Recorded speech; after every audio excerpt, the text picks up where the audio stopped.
So we're up to Kitzur Shulchan Aruch, chapter 9, Sif Daled. I actually want to review Sif Gimel. Perhaps we did it in somewhat of a rush last week and make sure it's all clear. Before we start, last week, Steve asked a question about business meetings that must take place at 6 o'clock in the morning. And of course, we discussed you're not allowed to schedule a business meeting for them because you're not allowed to do meetings before work, but we're talking about a scenario where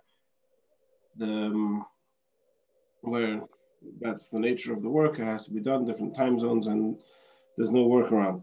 So there does seem to be much room to be lenient. Specifically, there is a Prima Gardim Eshel Avram, the Butchacher of, who often has very useful openings for leniency in these type of things when it's a necessity. And he basically makes the argument that the prohibition against working before davening has similar parameters to the prohibition against working on Chol Hamoed. And therefore, just like on Chol Hamoed, in the intermediate days of Yom Tov, one is allowed to work if it's Davar Ha'avid, if it's a matter which will cause a great loss if you don't do it. So the same applies to work that must be done before davening, and if it's done at another time, it will cause one to a great loss. In this specific case, it would probably cause somebody to be not successful at his job, and that's not a good idea. However, at those times of the, some times of the year, you can, coming up now, December, January, February, probably January and December for sure. I don't know exactly what time, but you can't daven so early in the morning. But for example, in the summertime, if you can get up an extra half an hour earlier and daven before the meeting, then that's certainly a good idea. And possibly even in some parts of the winter where the meeting may be before night, before sunrise, but after the time of Talis and Tefillin, then if possible, it's probably a good idea. Even after sunrise, it may be a good idea if it's practical to daven then before the meeting, but that's already intricate details. Happy to discuss one-on-one if you would like to. Okay, that was the supplement to chapter 8, and now we're going into chapter 9, Sif Gimel.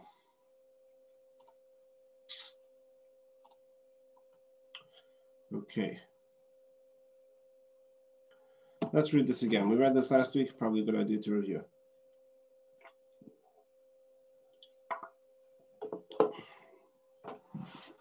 The Torah writes, you should make for yourself bounds, tzitzis, on the four corners of your garment.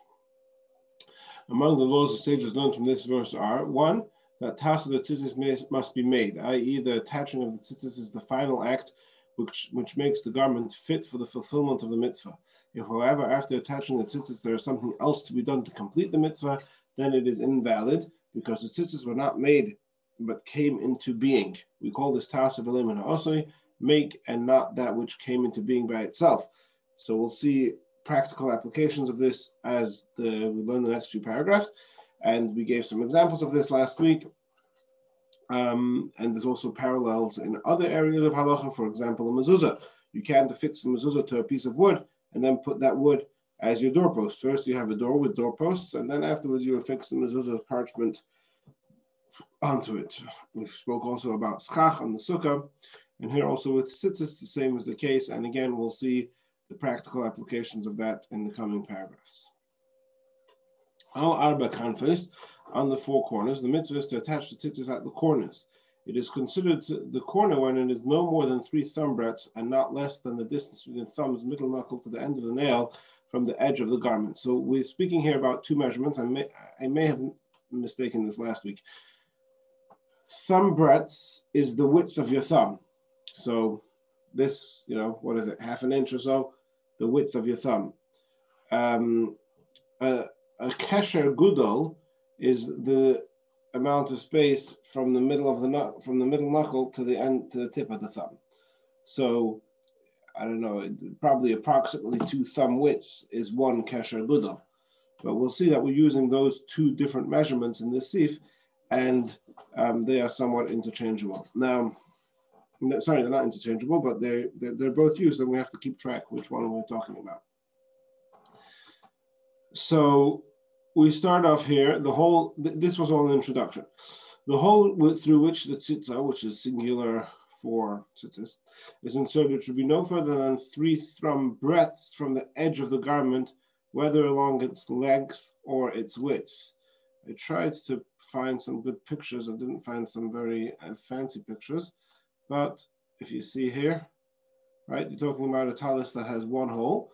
So the space between here, the hole, and the end of the garment over here on the width, and similar over here to down here on the length, should not be more than 3 thumb breadths.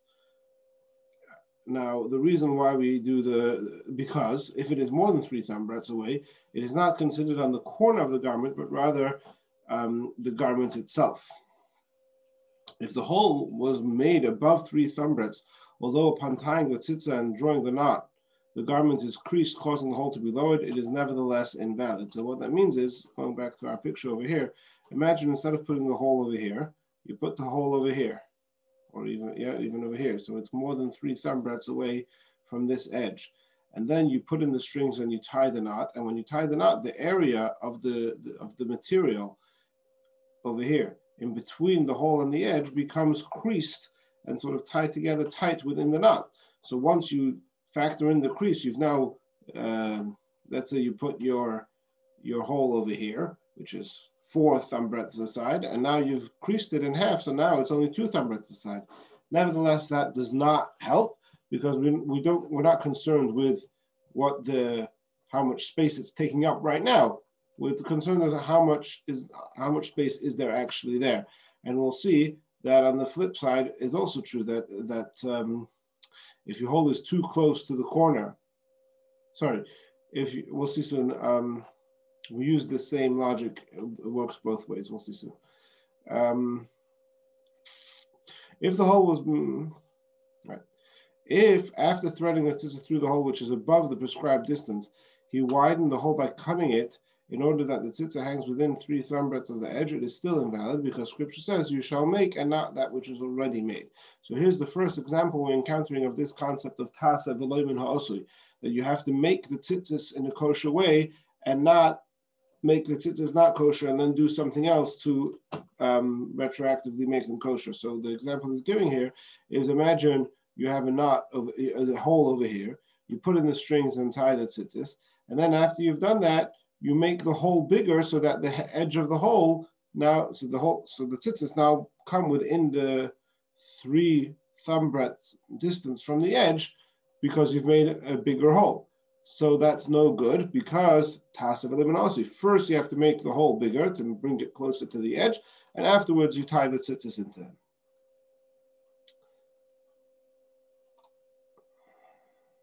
Likewise, the hole should not be closer to the garment's edge, whether along its length or width, than the distance of the middle knuckle of the thumb to the end of the thumbnail, because less than this amount is also not considered the corner, but rather under the corner. So that's an amount of, again, we're talking the maximum is 3 thumb breadths, minimum is the kesher gudel, which is approximately 2 thumb breadths. You can't have it closer than that. So the whole, this distance over here has to be more than 1 kesher gudel, which, let's say that's approximately, I didn't measure it, but approximately 1.5 inches or 2 inches, and less than 3 thumb breadths, which is again approximately 3 inches. Why? Because that, as we'll see soon, that's not the corner of the garment, that's considered under the garment. If the hole was the proper distance from the edge, but by rolling the knot, the garment edge shrank so that there is no longer the proper distance, it is nevertheless valid, right? So the same logic that we said before. Let's say your hole was over here in the right place, and it has enough distance between the hole and the edge. But then you tie it and you fold this in half, and now it looks like it's right very close to the edge. That doesn't matter, again, because we don't care about the creasing of the fabric. If there are fringes on the garment's edge and are not woven into the garment, it is questionable if they are included as part of these measurements or not. Therefore, it's necessary to cut them before attaching the tzitzis. We spoke about this last week. You have those sort of the threads that come out on the side with which are, again, I'll demonstrate just to show you. right? You have these.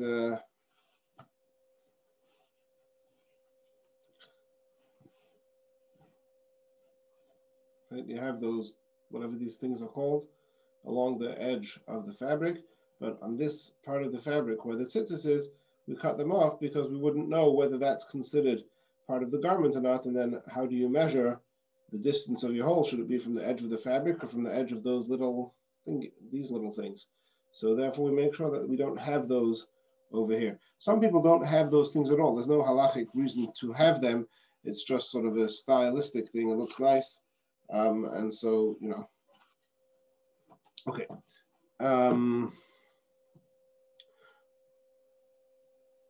Okay, regarding the small talis, what we call the tzitzis that you wear on your body, some people have the custom to make two holes next to each other, similar to the vowel sere, and they thread the tzitzis through both holes so that they hang on the garment toward the outside. Again, let's look at a little picture here. Right, so this is a talis with one hole, and you would thread the tzitzis through here, and then tie the first knot right over here, bringing four. So the way you make the 8 strings is you take 4 long strings and you thread them through the hole and fold it in half. So you'd have 4 strings coming right here in the front of the fabric, another 4 strings behind the fabric, and you tie the knot over here. That's if you have one hole. If you have 2 holes like this one, so you put them, you thread it through this hole, back, all 4 of them go through this hole, around the back and out this hole, and you tie the first knot right over here, right up tight adjacent to the fabric. This is indeed our custom. The Chabad custom is that these 2 holes are actually diagonal, not vertical, but same idea. Okay. If at the time of tying the tzitzis, the hole was at the proper distance, but afterwards the hole tore slightly, or the edge of the garment tore, so that the tzitzis are then less than the proper distance from the edge, it is not invalid, because the Torah insists that the tzitzis be placed under the corner only at the time, on the corner it should be. Okay, under the corner, at the time of attaching the tzitzis. As scripture states, they shall make for them tzitzis on the corners of their clothing. Nevertheless, it is preferable. Okay, so what that means to say is like this. We have all these requirements that we need the hole to be not too far and not too close than the edge of the fabric. The reason for that is because in order for it to be on the kanaf of the beged, the corner of the garment, it has to be close to the edge, otherwise it's not the corner, it's the garment itself. And it also has to be a little bit further from a certain distance from the edge, because otherwise it's not the corner, it's underneath the garment. That requirement is only while you make the tzitzis. You make the tzitzis on the corner. Once the tzitzis are already made, if then through wear and tear, either you get a rip over here on the edge, or what's probably more common is that the hole itself gets looser and the tzitzis are now pulled closer to the edge, that doesn't matter. The only requirement is that when you make it, the hole be that distance. Nevertheless, the Kitzur Shulchan Aruch adds, it is preferable to make a hem around the hole and the edge of the garment so that it does not tear and diminish the distance to lessen them from the knuckle of the thumb to the end of the nail, right? So that's common practice. Any talis that you buy in the store, if you look at your tzitzis or your talis, you'll see that there is another sort of a hem to seal the hole so that it shouldn't rip. I'll point out that you have to be more careful with this on your tzitzis than on your talis, because on your talis, where you have one hole, and like I showed you before, so if the hole gets a little bit ripped, it's not really going to matter.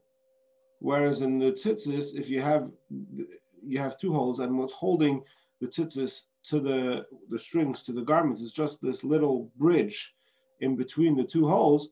So as soon as that bridge, if there's too much wear and tear, and that bridge rips, then the tzitzis are going to fall off. And then once they're fallen off, you can't just sew them back on, like we discussed before. That would constitute tasa v'loimin ha'osli. You would have to untie them, fix up the bridge, and tie them again. Or in today's affluent society, would probably just buy a new one. But either way, something to be aware of. We'll see soon. You're supposed to check your tzitzis regularly. We'll speak about that soon. So keep in mind, if you see your tzitzis that the bridge over here in between the two holes is starting to get down to threads, it's a good idea to reinforce it, because so long as the tzitzis are still attached, you can take a needle and thread and reinforce this bridge. But once it's snapped off completely, then you wouldn't be able to just sew it back on. You would have to undo it like we said. Okay. Number 5. The custom is to tie the tzitzis into 5 double knots so that between them there will be 4 links. This is done in the following manner. The 4 strings are inserted into the hole and are tied into a double knot and are around 7 times along with a string called the shamash. Again, a double knot is made, and again the string again a double knot is made, and again the string around 8 times with the shamash, followed by a double knot, around 11 times, followed by a double knot, and around 13 times, followed by a double knot. So I did try to look for some videos or images to show this. I didn't find the best stuff, but I will show you something. Let me just first show you here. You have 1 knot right over here, and each knot is a double knot. Then you have 7. You take the shamash, which is one of the strings. One of the strings is longer than the rest. So the way it works when you buy the strings from the store, you're going to have 4 strings for each corner, 4 strings. 3 of them are just long strings. 1 of them is extra long. And then you feed them through the hole and fold them in half. So now you have 8 strings. And you're going to make one end of them be even, and the other end will also be even, except there'll be that one string that's much longer. That one string that's much longer is the one that you use to wrap around the rest of them.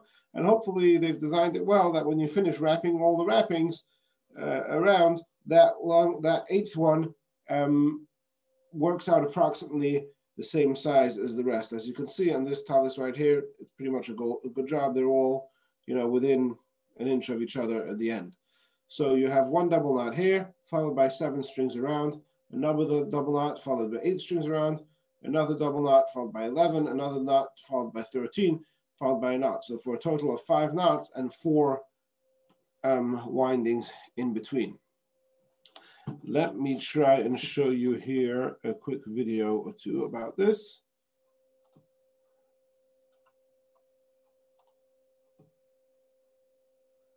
So you can see there, he's in the middle of this process. He's winding around, and there's no audio here. And he's probably counting now. He's done 7, 8. So he's going to count now to 13. And double knot. When you tie the knot, you say, and also when you feed the string through, you say l'shem mitzvah tzitzis, that you're doing this for the sake of the mitzvah of tzitzis.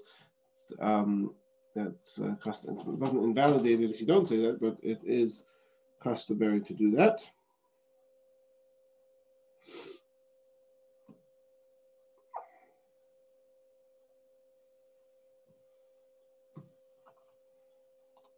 Okay, I want to keep that frame. Yeah, let's keep that frame. We'll get back to that frame in a minute. Okay, so back to the Kitzur Shulchan Aruch. Since the beauty of the tzitzis is the equal dimension of all its links, therefore, in the first link where the windings are few, they should be distant from one another, and in the second link, they should be brought closer. This should also be done in the third and the fourth link. So the idea is that you want each of these 4 sections, 1, 2, 3, and 4. Let me just pull up over here and see if in the book that we were looking at before, there may be some clearer pictures. Yeah. Probably the video still for right now is the best for this purpose. So ideally, it doesn't look like he's done it so much in this one right here, but ideally here he has 7 links. Here you have 8, here you have 11, here you have 13. So the 7 and the 8 ones should be spread out looser, and these 11 and 13 is done tighter, so that each of these 4 little segments should be identical in length. That is part of the beauty of the tzitzis. Okay.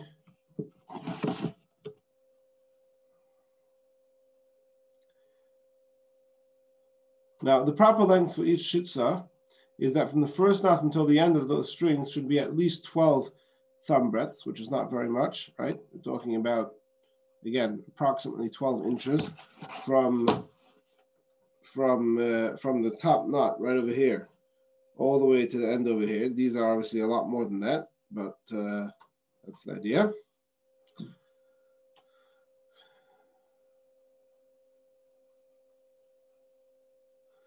The string, the preferable adornment would be, again, we're talking about making the mitzvahs beautiful, so the best way to do it is that all the links together should comprise a third of the tzitzah and the hanging strings, the remaining 2/3. So again, tzitzahs that you buy from the store don't commonly do all the things that it says over here so exactly, which is why many people like to tie the tzitzahs themselves. But if I could try and demonstrate over here, the idea is that this section over here should be approximately a third of the whole thing. So look, if you take that one and then fold that in half, and then this one in half again, and not so exact, it's a little bit more than a third, so it means it's a little bit less than a third, but that's the idea, is to try and aim for that. Again, this doesn't in any way invalidate the tzitzis, it's just the way of doing it, everything should be beautiful and symmetrical, etc. Therefore, care should be taken that each link should be a width of a thumb, so that all the links together should be a 4 thumb breadth, and the hanging thread should be 8 thumb breadths. Okay. If the tzitzis are longer, then the link should also be made slightly longer. It's preferable that all of the knots be made with the same 4 strings and always remaining on one side with the other 4 strings remaining on the other side, so that each individual string is divided half on one side, half of the 4 and half on the other side. So what that means is like this. Like we said before, we think of it as being 8 strings, but really it's only 4 folded in half. So you start off, you make a double knot, and then you put 7 of the strings together and use the 8th string to wrap around it. And then after you've wrapped it around 7 times, you're again splitting the 8 strings into 4 on each side to do the double knot again. Then you string it around 8 times and again split the 8 into 4 into 2 groups of 4 to make a double knot. So you want that all along those, you have the double knot where you split into 4, then bring them together to wrap around, split into double knot, bring them together to wrap around. You want the double knot, when you're splitting it, all the time you're splitting it into 4, ideally should always be the same 4. And the way to accomplish that when you're tying the tzitzis is you would take one side of 4 and make a little knot or a loop in the bottom. And like this, when you come to separate them again, you can easily identify which is the 4, which 4 belong in which half. Now, the reason for that is that we'll see the exact details later, not this week, probably next week, if a string, if more than one string gets torn and it's too short, so if it's one string, then it's okay because again, because it's technically only once, the 8 are really 4 folded in half. Again, we'll see the details later. So that's okay. But if you have 2 strings that are cut, you don't know if they are if those 2 are really part of the same string. The only way to know that for sure is if you keep track of which 4 you're making in which side, and therefore you know for sure that if it's ripped if there's 2 on this side that are ripped, then those are not the same string because you've kept track as you divided them to make all the double knots, that you kept them separate.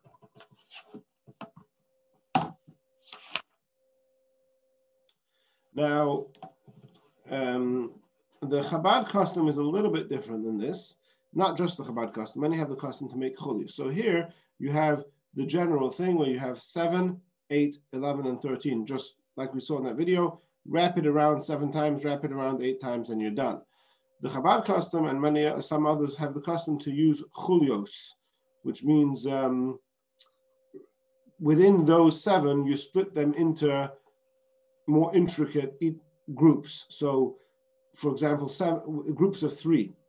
So these 3 have a loop around the side. So it's a little bit more of a difficult process to tie. I'll show you another video in a moment. So you have 3, 3, and 1, and then the 8 is 2, 3, and 3. The 11 is 3, 3, 3, 2, and the 13 is 1, 3, 3, 3, 3. I'm not sure what the reason for doing it specifically this way, but that is our custom. And I mean, you could look at your tzitzis and your talis, you'll see that it has, though it's split in that way with, you could see on the side a little bit of each three are in their own little group. And also we spoke before about spacing it so that the size of this section is this, with the 7 is the same as the section size of this section. When you're doing it this way, it makes it much easier to split it up that way. Let me show you a little bit of video. Again, not the best quality video, but you do what you can, and I'll show you a little bit how this is done. Okay, so there is actually some narration on this video, but it's in Hebrew. I did try to find some good videos to watch, but most of the videos on YouTube are from J4J and all sorts of weird stuff. So this is somebody tying Tzitzis Chabad. I'll try and narrate it as we go along. So you can see he's threading it through that the 2 holes. He's using a bobby pin just as an easy way to get all the strings through. And you can see there's that one string that's a lot longer than the others. And you can see he's now pulling them to make sure it's centered so that they're all the same length. Now he's making the first of the 5 double knots. You can't hear him, but he is saying L'shem mitzvah tzitzis, for the sake of the mitzvah tzitzis, the double knot, and give it a pull. Now, what he should be doing right now is somehow making some demarcation to be able to keep track of which of the 4, you see, there we go. I think so, hold on, let's see what he's gonna do. Yeah, you see, he's making a little knot or a loop with those 4 so that he keeps track later on when he needs to split them into the 2 groups again, which ones are which. And now he's going to do 7, but he's not just going to do 7, he's going to do 3, 3, and 1. So you see he has that little loop. He pulls it through the loop 3 times.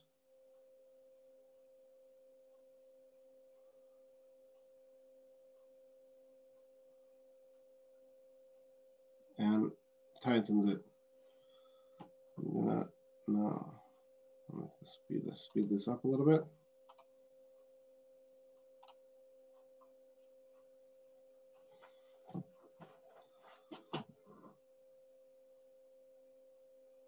So he's got his second batch of 3, and then he's going to do the last one as just 1 because 3, 3, 1 is 7. Now what he should do, okay, you can see he's looking to where his knot is, and he's making the same split so that the 4 that he's splitting up now to make the knots are the same 4 that he did before. It's hard to tell. It's not it's a bit grainy video, but what he should be doing hopefully is spacing out this 7, 1 a little bit, so that later on, when he gets to the 11 and 13, he's going to put them tighter together so that they match up and are all approximately the same distance. See, he's going faster now. He was just going slow at the beginning, so you could see what he was doing. And we could even put him now on double speed as we just watched to the end. All right, so now he's doing the 11, he did 3, 3, 3, and 2.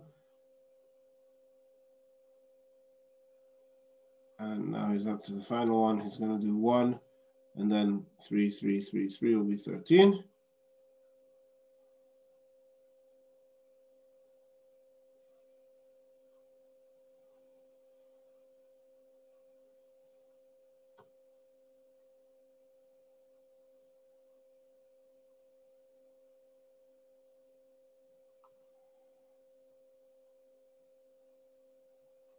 And then he takes out the knot at the end of the thing, and he's done. And here are all the related videos that you could watch. Okay.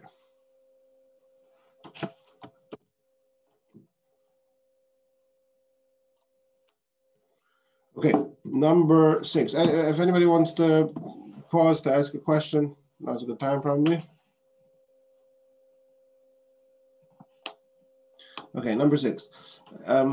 Quite theoretical, certainly nowadays, because even if you are tying your own tzitzis, you're not actually going to manufacture your own strings. You're just going to go to the local Judaica store and buy ready-made strings. But nonetheless, if the strings were not cut from each other, but Rather,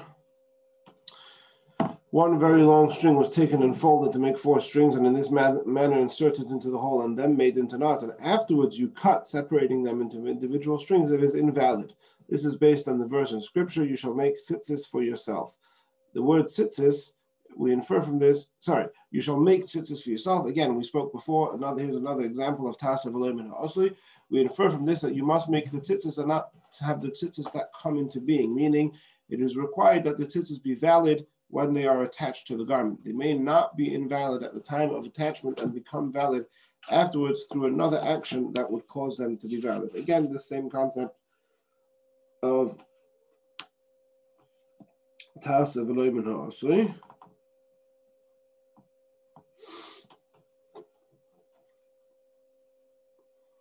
They may not be invalid.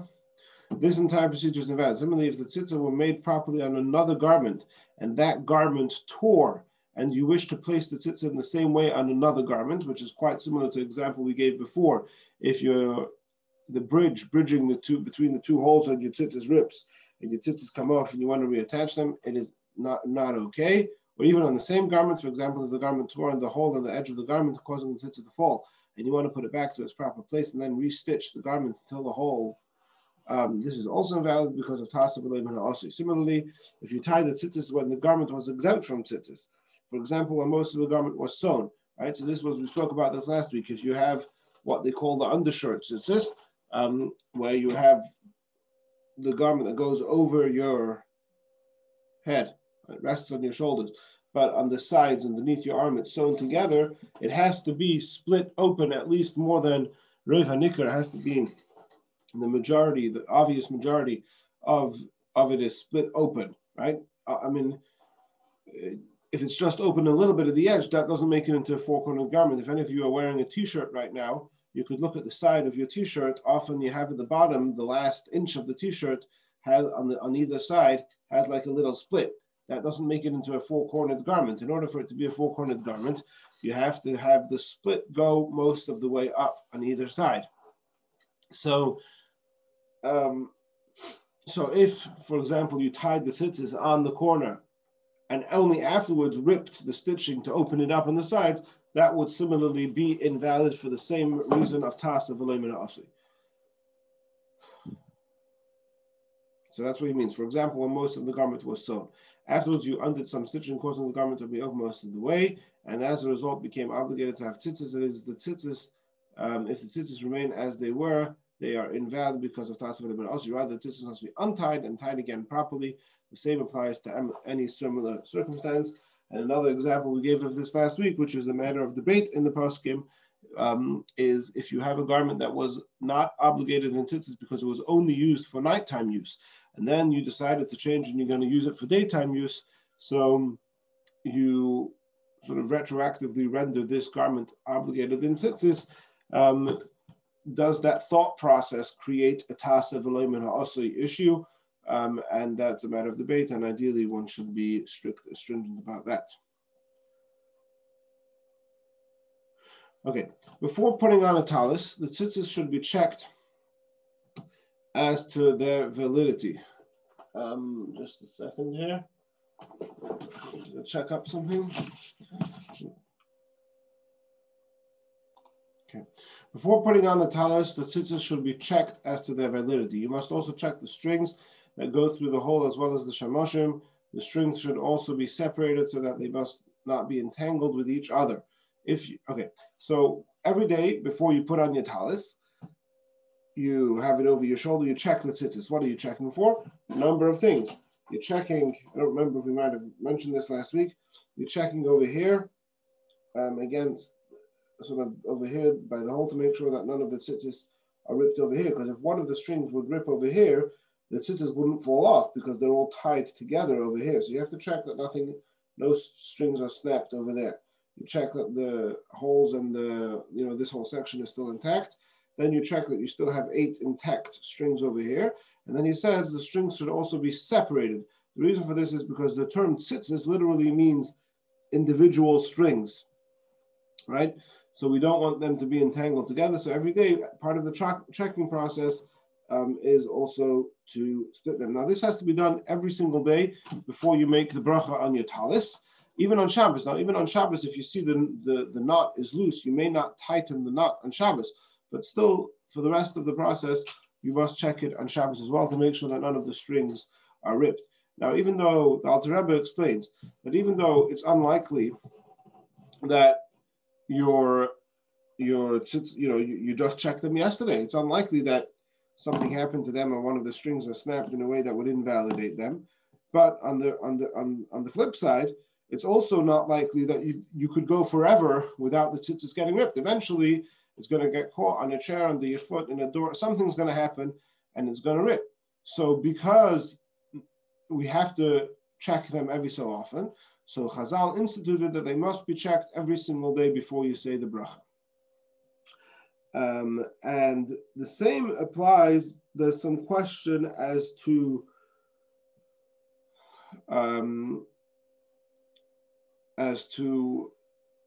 we'll talk later about the bracha on the small tzitzis and the big on the tzitzis versus the talis. The Chabad custom certainly, and I think this is pretty much the widespread custom, is that you don't make any bracha if you're married and if you're wearing a talis gadol. So then you don't make a bracha on the tzitzis that you put on in the morning, and certainly not if you slept with them, and you just make one bracha on the talis, and that bracha covers both. However, it's important to also check every day the tzitzis on the strings on the tzitzis that you're wearing, the talis cotton.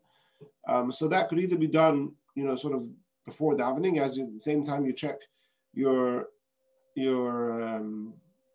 talis, you sort of check your tzitzis at the same time. That's one way of doing it. Another way of doing it, which is also valid, is in the morning as you're getting dressed. It's sometimes easier. You can pull it up. You don't need to untuck yourself before you put on your shirt, whatever it is. You check them. You run through the process then, and that's good enough. Just interesting. One practical time when you don't have to check your tzitzis is Yom Kippur. Before Yom Kippur, that means we put it in the talis twice. We put it out in Yom Kippur in the morning, but also on the eve of Yom Kippur, when we come to Shul for Kol Nidre, we put on our talis. Now, at that time, when you make the bracha on your talis, you don't need to check it because you've already checked it, assuming that you have the same talis. Some people have a separate one for Shabbos and Yom Tov, but if it's the same talis that you wore that morning for Shacharis, then you don't need to check it because you've already checked it once that day. You don't need to check it more than once a day. But if you are late in coming to shul, so that if you take the time to separate the tzitzis and check them, you'll be prevented from praying together with a minyan. You are not required to check them or separate them. But that's only a one-off thing. The Alter Rebbe says over here that the reason for that is because you checked them yesterday, so we could take that a stretch for one more day. Now, I don't know if it's literally yesterday, and what if it's 2 days ago, maybe. But certainly, as a matter of habit, it is important that one checks the talis and the tzitzis, both of the tzitzis, the talis cotton, and also of the talis gadol, every day. Okay. Now the bracha.